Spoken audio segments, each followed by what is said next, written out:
இப்போ Elon Musk மேலே ஏன் இப்போ கோவம்? கொண்டு வந்த நோக்கம் இல்லாமல் எலான் மாஸ்க் வேறு இதில் தலையிடுறாரு. அவருடைய கார் நிறுவனம் இந்தியாவில் தயாரிக்கணும்னு நினைக்கும் போது அங்கே முட்டுக்கட்டை போட்டார். அதுக்கு எலான் மாஸ்க்கு பிடிக்கல. அவர் ஒரு வியாபாரி. நீங்கள் உங்களுக்கு நான் வேலை செய்ய வந்து தான் அதுக்காக என்னுடைய வேலையை நீங்கள் தடுக்கக்கூடாதுல்ல. அந்த கோபம் தான் இது. முழுக்க முழுக்க அவர்களுக்குள் இருக்கின்ற வியாபார பிரச்சனை தான்.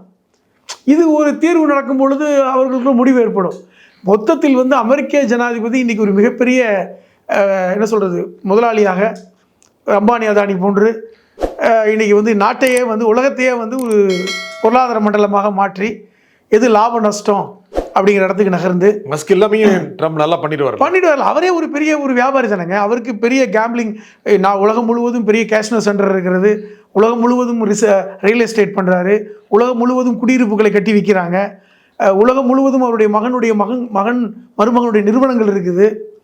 இப்போ அதெல்லாம் அவங்க பெரிய நிறுவனங்கள் தானே, பெரிய முதலாளிகள் தான்.